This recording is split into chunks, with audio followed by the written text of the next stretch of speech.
All right, hello everybody. Today in Advanced Topics, Math Studies, periods 5 and 6, we're going to talk about 7.1 part 3. Just a little bit more today to finish up 7.1. We're going to look at a formula that you can use to find the area of a triangle when you can't use the normal 1/2 base times height formula to find the area. You can involve trigonometry if you are given the right parts of the triangle. So this is the sine area formula. And again, you can use it to find the area of a triangle if you're given two sides and what we call their included angle. Now, basically what the included angle is in a triangle is it means that it's the angle in between the two sides that you're referring to. So it's the angle basically in between. The angle that is formed with two of the sides that you're referencing or referring to. So you're going to be given two sides and the angle in between those two sides.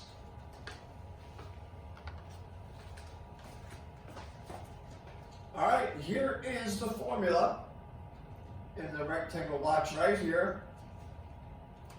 The way you find the area is that you take 1/2 times both of the sides times the sine of that angle.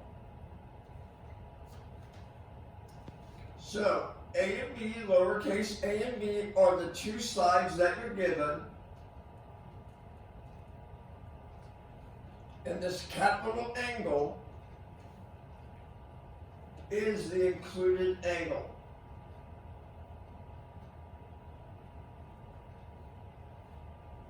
Now guys, keep in mind that these letters can change.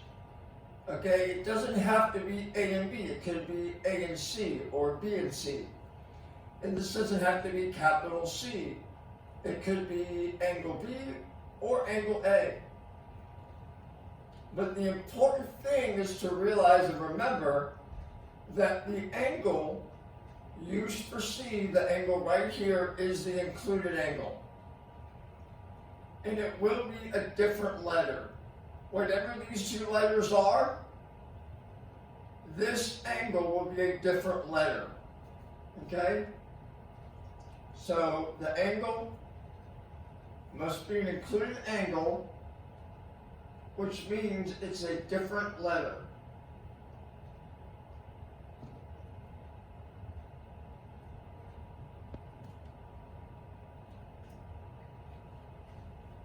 All right, this formula is very simple to use. We're just going to do one example real quick so you see it in action. You don't have to have the triangle drawn out. You can just have the information. So we can do the problem with just the information, or you can do the problem with the actual triangle and the angle and the sides labeled. Either way is fine. I've given you both here. I believe the book problems that you're going to do only have the information and not the picture.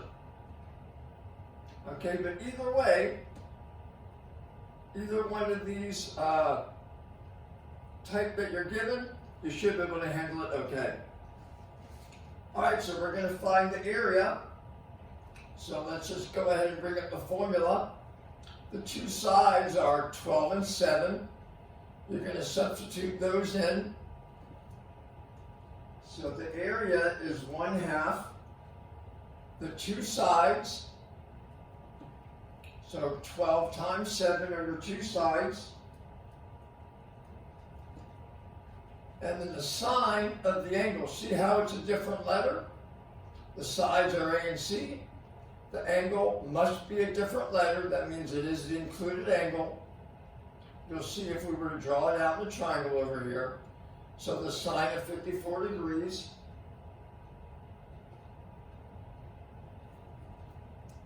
and all we simply have to do now is evaluate this.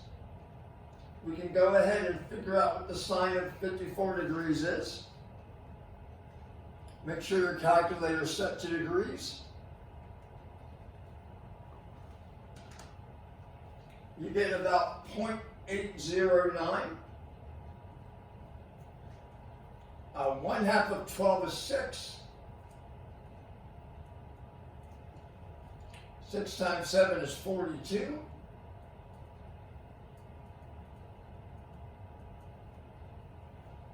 And the last thing we do is simply multiply these together, and we can approximate it out to 1 decimal place or the nearest tenth.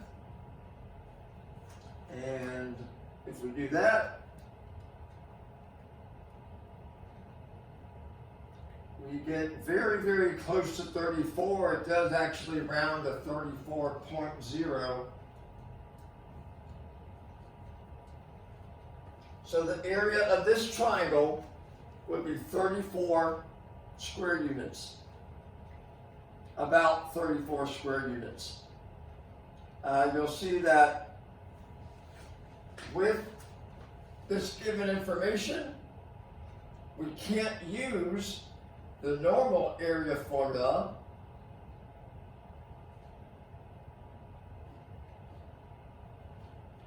because we're not readily given the base and the height. The base is 7, but we don't have the height.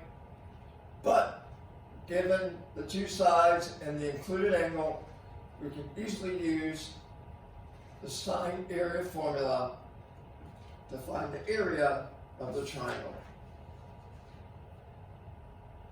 All right, guys, that's it for today. Take care and stay healthy.